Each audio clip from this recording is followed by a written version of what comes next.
Ibu dan Bapak, ngumumkan RUP sebenarnya cukup mudah ya. Tinggal menggunakan peran adminnya Bapak. Kemudian, tapi sebelum diumumkan, sebelum narik dari SIPD, ada bagian yang penting sebenarnya. Ini yang kadang luput nih dipikirkan oleh para PA, yaitu melakukan apa yang dikatakan perencanaan pengadaan. Yang namanya RUP, dulu kata kerja dia, sekarang kata benda, cuman berupa rekapan saja. Penayangan di sirup tinggal memindahkan rekapan saja sebenarnya. Jadi hal yang sebenarnya relatif mudah. Yang kadang tidak tertibnya yang dilakukan oleh para PA dan PPK, dia tidak melakukan tahapan-tahapan perencanaan pengadaan dengan cepat.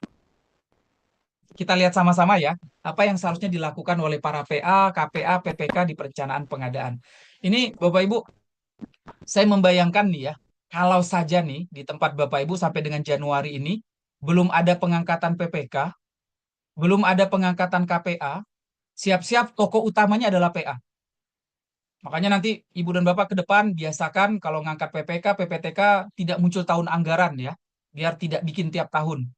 Karena kalau Bapak Ibu terbiasa bikin tahun anggaran 2024 misalnya ya, akhirnya pada saat bulan Oktober udah galau lagi kita. Siapa yang nyusun perencanaan pengadaan gitu kan ya? Karena kebiasaan muncul tahun anggaran, makanya hilangkan kebiasaan muncul tahun anggaran biar nanti proses perencanaan pengadaan bisa lebih simultan terus berjalan. Kita lihat apa sih sebenarnya yang dilakukan sebelum sirup itu jadi. Ada beberapa hal, beberapa kalimat-kalimat saya skip lah ya. Nah, untuk perencanaan pengadaan, peraturan yang dipergunakan Perpres 16 2018 beserta perubahannya, kemudian secara operasional ada peraturan LKPP nomor 11 tahun 2021. Ini yang dijadikan acuan kalau Bapak Ibu lagi nyusun perencanaan pengadaan. Silakan stafnya Bapak Ibu suruh baca-baca ini ya, biar tahu apa langkah-langkah yang harus dilakukan pada saat menyusun perencanaan pengadaan. Kita lihat secara peraturan, siapakah yang bertugas menyusun perencanaan pengadaan? Jawabannya PPK. PPK bertugas nyusun perencanaan pengadaan. Apa tugas PAKPA? Tugas PAKPA menetapkan dan mengumumkan perencanaan pengadaan. Ini tugas PAKPA. Gimana kalau tidak ada pengangkatan PPK? Ya berarti PAKPA lah yang menyusun dan menetapkan. Tapi bisa dibantu oleh PPTK. Bisa dibantu oleh PPTK. Nah, yang agak jadi masalahnya nanti nih, kalau PPTK-nya aja belum diangkat, belum ditetapkan, ya itu yang akan menjadi masalah. Kita lihat sekarang, kapan perencanaan pengadaan? Di rezim aturan sekarang ada perubahan nih, Ibu dan Bapak. Di aturan sekarang, perencanaan pengadaan berubah. Sebelumnya, perencanaan pengadaan itu, sebelum 2021, di peraturan LKPP 7 tahun 2018, perencanaan pengadaan itu dilakukan sebelum RKA atau sambil nyusun RKA. Tapi sejak 2021, hadirnya peraturan LKPP 11 2021, perencanaan pengadaan dilakukan setelah RKA ada. Setelah RKA ada. Kapan di pemerintah daerah? Perencanaan pengadaan di pemerintah daerah dilakukan pada saat Raperda APBD dibahas. Berarti sinkronisasi waktu, pemerintah daerah, perencanaan pengadaan harusnya dilakukan sejak Oktober November.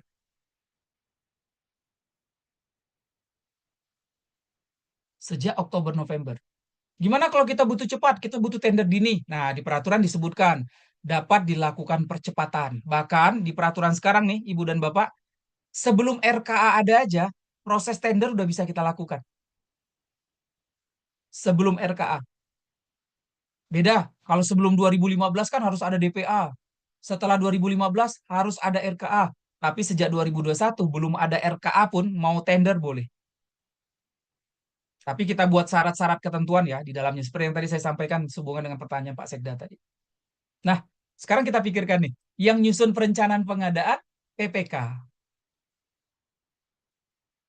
Perencanaan pengadaan dilakukan Oktober-November. Kenapa perencanaan pengadaan banyak yang tidak berkualitas? Memang tidak ada yang bertugas nyusun ya. Makanya rekomendasinya nih, Ibu dan Bapak, nih, saya rasa Wakatobi mungkin sudah laksanakan lah ya. Kita pernah bahas 2023 dulu kalau tidak salah ya. Hilangkan kebiasaan-kebiasaan ngangkat berdasarkan tahun anggaran. Biasakan kalau bikin surat tugas itu tidak muncul tahun anggaran, sehingga tidak perlu bikin tiap tahun. Kebayang nih, kalau kemarin Bapak Ibu yang diangkat jadi PPK, PPTK, begitu masuk bulan Oktober, langsung PA bilang, PPK, PPTK, susun perencanaan pengadaan 2025. Bapak Ibu langsung lihatkan SK-nya. Saya PPK 2024, saya PPTK 2024. Kalau saya ngerjakan perencanaan 2025, melampaui kewenangan. Itu yang akan terjadi terus itu. Makanya hilangkan kebiasaan bikin surat tugas, PPK, PPTK, pejabat pengadaan muncul tahun anggaran. Hilangkan kebiasaan itu ya. Sehingga tidak perlu bikin tiap tahun. Nanti Oktober 2025 tanpa disuruh para PPK, PPTK sudah langsung tahu. Udah bulan Oktober nih, waktunya nyusun perencanaan pengadaan 2026. Coba kalau muncul tahun anggaran. Selalu lagi berulang, berulang, berulang. Makanya hilangkan kebiasaan muncul tahun anggaran. Kalau saja Bapak Ibu masih tetap bertahan pengen muncul tahun anggaran, maka pastikan bulan Juli itu udah keluar surat tugas pengangkatan PPK, PPTK tahun depan. Sehingga pada saat bulan Oktober udah clear siapa yang akan terlibat dalam proses penyusunan perencanaan pengadaan. Rekomendasi yang berikutnya, libatkan tim teknis, libatkan ahli narasumber. Kemudian biasakan ada periode rutin perencanaan. Ini untuk kedepannya ya. Pastikan Oktober udah kita nyatakan sebagai bulan perencanaan. Jadi nggak perlu disuruh-suruh, udah langsung otomatis. Kalau perlu akselerasi, akselerasi. Nah, ini bagus nih ya. PA, KPA, PPK, PPTK diingatkan lagi tugas kewenangannya, kompetensinya di perencanaan seperti apa, biar nanti bisa lebih berkualitas proses perencanaannya. Oke? Nah, ada yang menarik nih, Ibu dan Bapak. Di peraturan saat ini, perencanaan pengadaan itu dilakukan setelah RKA ada. Beda sebelum 2021. Perencanaan pengadaan dilakukan sebelum RKA. Nah, kebayangkan betapa tertatih-tatihnya kita nyusun perencanaan pengadaan kalau RKA kita jelek. Makanya di dalam peraturan diingatkan kepada para PA. Di sini bahasa di peraturan, PA selaku penanggung jawab kegiatan dalam melakukan penyusunan RKA. Di sini disebutkan PA ya, karena di pemerintah daerah nyusun RKA adalah tugas yang tidak dilimpahkan kepada KPA, tidak dilimpahkan kepada PPTK. Nyusun RKA adalah kewenangan PA yang tidak dilimpahkan. Nyusun DPA adalah kewenangan PA yang tidak dilimpahkan. Makanya di sini disebutkan PA penanggung jawab kegiatan dalam menyusun RKA. Diingatkan betul pada saat nyusun RKA, pastikan 5 hal ini dijalankan oleh PA. Pastikan pengadaan yang ada di dalam RKA ada renjanya. Kalau umpama konstruksi bisa jadi ada studi kelayakannya, FS-nya segala macam. Makanya di sini harus didasari identifikasi kebutuhan. PA pada saat nyusun RKA pastikan ini. Yang kedua, ini yang paling sering tidak dilakukan oleh para PA nih. Saat nyusun RKA sudah nyusun spek teknis.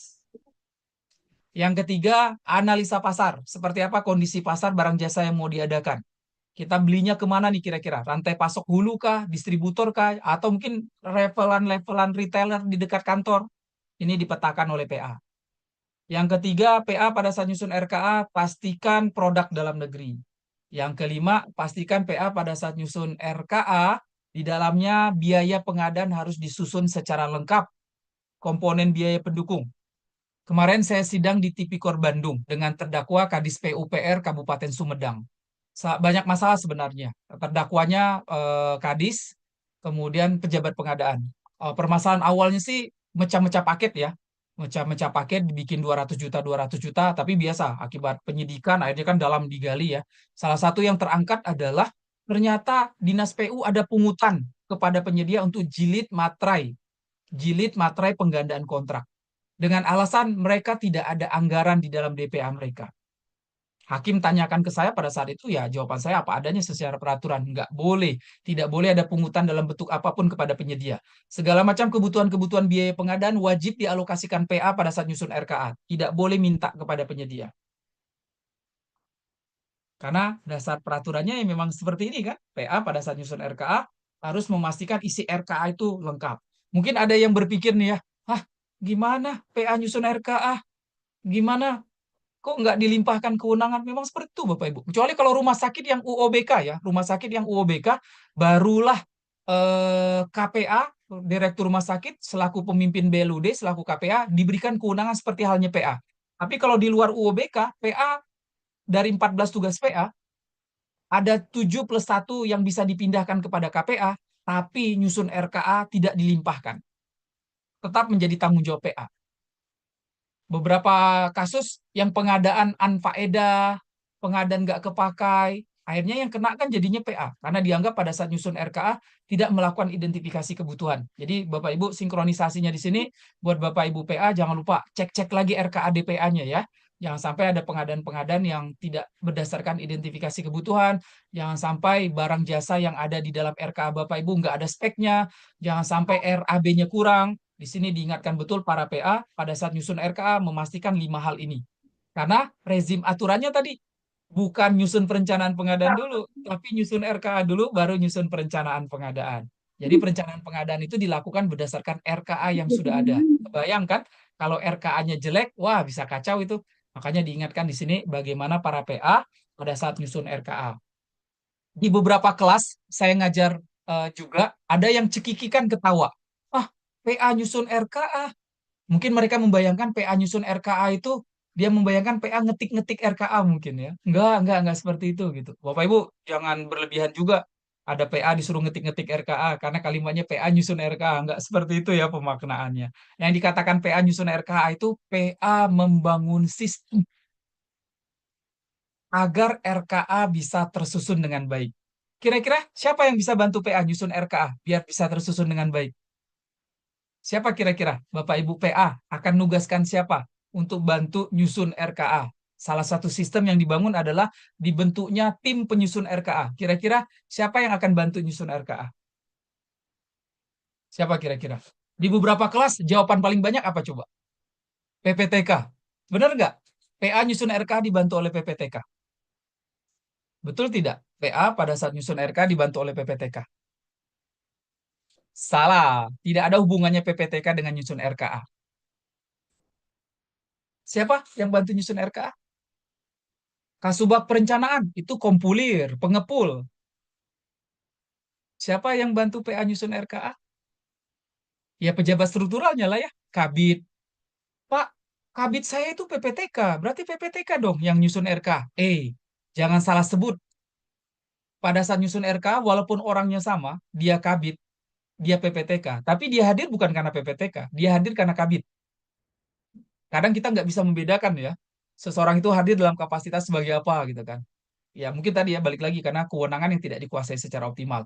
Seharusnya kita bisa bedakan kapan hadirnya PPTK, kapan hadirnya Kabid, walaupun orangnya sama gitu kan. Nah, yang bisa bantu dalam proses penyusunan RK ya bisa contoh pejabat struktural gitu kan. Itu bisa membantu kepala SKPD selaku PA dalam menyusun RKA. Nah, ini ada hal yang berubah ya. Sejak 2021 perencanaan pengadaan dilakukan berdasarkan RKA yang sudah ada. Saya lanjutkan. Nah, ini pesan di dalam peraturan LKPP buat para PA sebagai penanggung jawab kegiatan dan penyusun RKA, sering-sering silaturahim ke inspektorat, sering-sering silaturahim ke bagian pengadaan barang jasa. Karena mereka paling tahu kisah-kisah, paling rajin baca peraturan, paling sering dapat isu-isu aktual. Maka di peraturan disebutkan sering-sering silaturahim ke PA, ke inspektorat, sering-sering silaturahim ke bagian pengadaan barang jasa. Nah, sekarang kita lihat nih, saya percepat. Apa sih yang dikatakan perencanaan pengadaan? Ada 6 ini. Jadi buat Bapak Ibu PA, KPA, PPK yang belum melakukan, nah paling tidak Januari ini ya, daripada telat sama sekali. Tapi menurut saya nggak telat-telat gimana juga ya. Karena bahasa di peraturan itu kan Oktober, November itu kan dapat mulai kalimatnya ya, dapat mulai. Nah, sekarang kesempatan nih buat yang belum mulai, ya udah sekarang segera lakukan. Ada 6 hal yang dilakukan oleh PA, KPA, PPK ya dalam menyusun perencanaan pengadaan.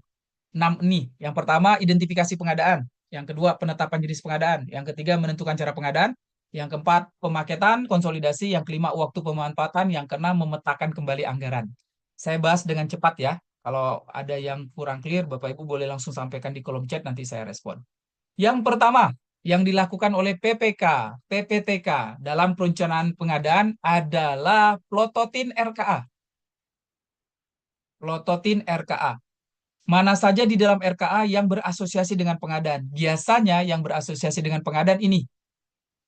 Kode rekening belanja barang dan jasa, kode rekening belanja modal, kode rekening belanja lainnya yang berhubungan dengan pengadaan barang jasa. Contohnya apa? Hibah berupa barang, bansos berupa barang, ya kan? Kalau berupa barang, maka masuk barang jasa maksudnya berupa masuk kategori pengadaan barang jasa.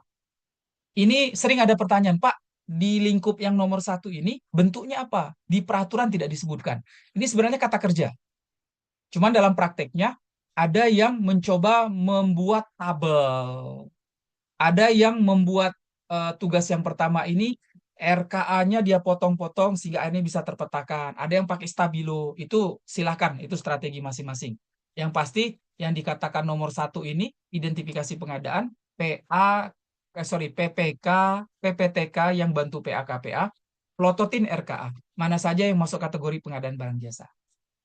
Nah, rekomendasinya ya, biasakan dalam melakukan yang nomor satu ini yang Bapak Ibu lakukan. Rembuk RKA, duduk bareng, nonton RKA sama-sama. Yang kedua, isi RKA dikuasai betul oleh PPK dan tim yang bantu-bantu.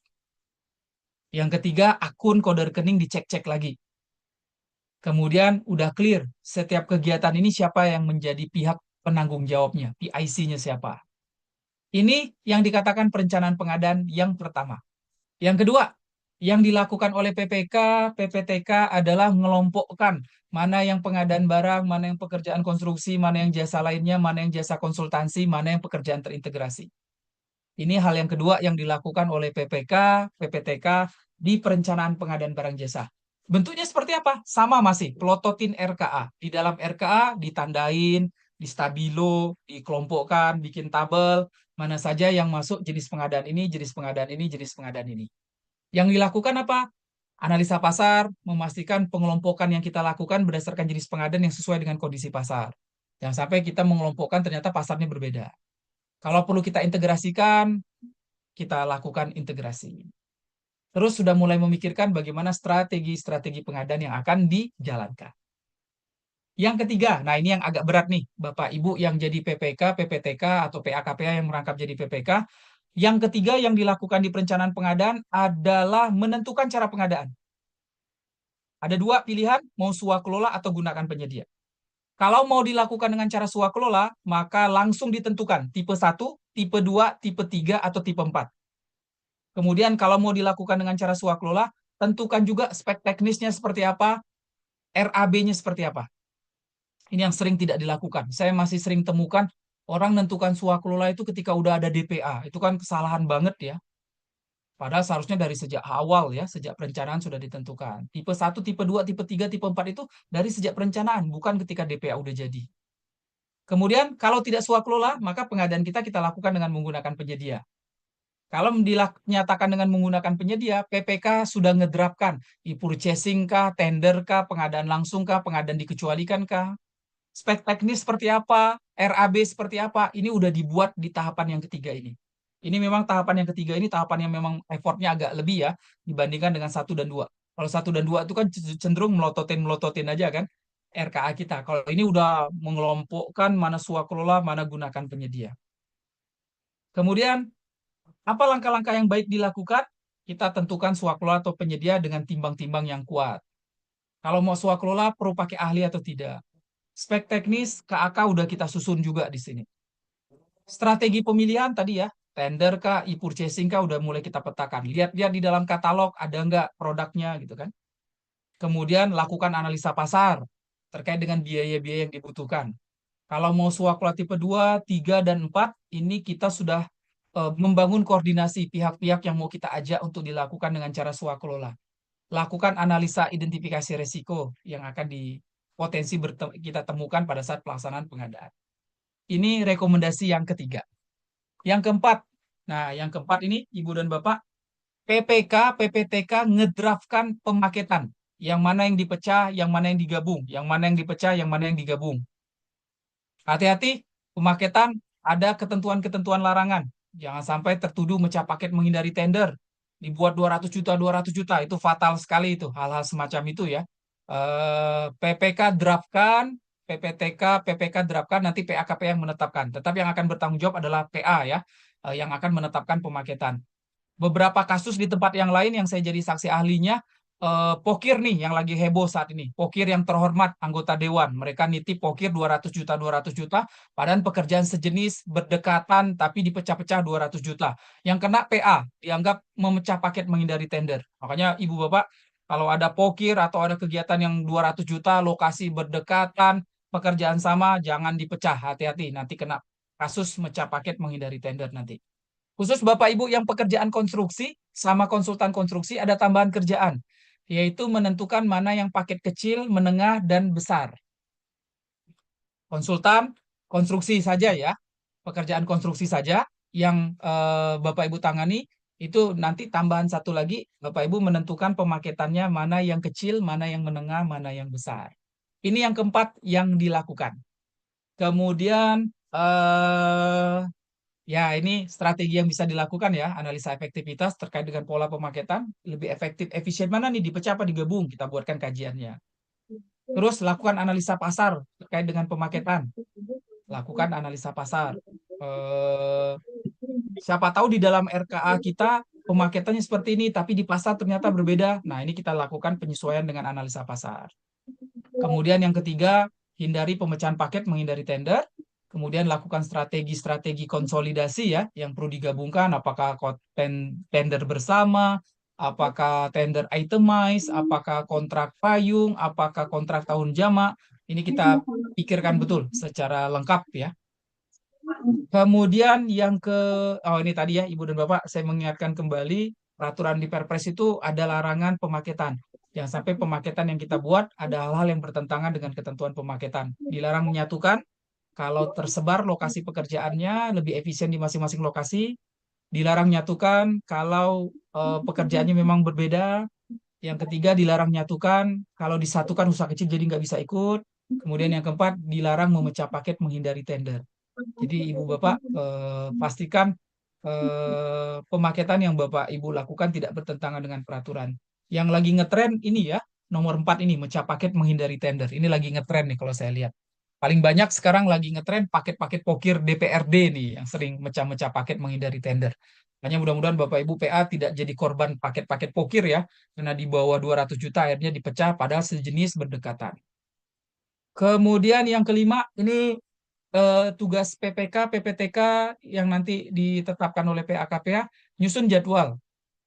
Seharusnya Oktober sih ya, tapi mentok-mentoklah Desember sekarang nih, Bapak Ibu PPTK, Bapak Ibu PPK yang bantu PA, segera susun jadwal detail, detail, muncul tanggal sampai dengan Desember 2025 nanti.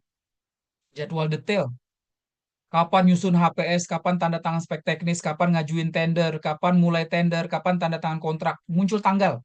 Yang swakelola, tahapan swakelolanya disebutkan, muncul tanggal. Masalah nanti ada perubahan, ya sudah, tinggal geser-geser saja daripada tidak buat. Nah, ini disarankan bikin jadwal secara terperinci, ada penugasan PIC ya, yang akan membantu proses pengendalian jadwal, biar nanti terkontrol. Misal, wah ini bulan depan ada kegiatan ini, PIC udah mengingatkan. Kemudian koordinasi dengan pihak-pihak terkait, kalau seandainya dari awal kita udah tahu pekerjaan kita akan berada di akhir tahun anggaran. Kemudian sebisa mungkin akselerasi, percepatan-percepatan dalam proses pengadaan barang jasa. Kemudian yang keenam, nah ini gampang kalau yang keenam. Bapak Ibu PPK disuruh ngecek lagi RKA-nya, apakah anggaran pengadaan termasuk anggaran pendukung, honor, cetak, fotokopi, jamuan rapat, SPPD udah ada atau belum? Di sini disebutkan dalam peraturan, kalau belum ada, usulkan perubahan. Nah, agak berat nih kalau udah ngusulkan perubahan. Syukur-syukur bisa pergeseran. Tapi kalau nggak bisa kan terpaksa nunggu perubahan APBD ya. Itu biasanya akibat perubahan-perubahan yang signifikan. Mudah-mudahan tidak signifikan, sehingga kalaupun terjadi perubahan cukup dengan skema pergeseran. Mudah-mudahan ya, mudah-mudahan. Nah, yang dilakukan apa untuk ruang lingkup yang keenam? Rembuk RKA, kuasai substansi RKA. Kalau ada yang perlu perubahan anggaran, lakukan perubahan anggaran. Nah, Bapak dan Ibu yang saya hormati, ini kira-kira gambaran langkah-langkah yang dilakukan oleh PPK, PPTK, PAKPA di tahapan perencanaan pengadaan. Kalau ditanya lagi, bentuknya seperti apa? Tidak diatur bentuknya seperti apa. Saya perlihatkan saja ya, yang biasanya saya pergunakan buat mendampingi kementerian, lembaga, dan pemerintah daerah ya. Kalau saya biasanya setiap kegiatan itu saya buatkan eh, kertas kerja perencanaan pengadaan.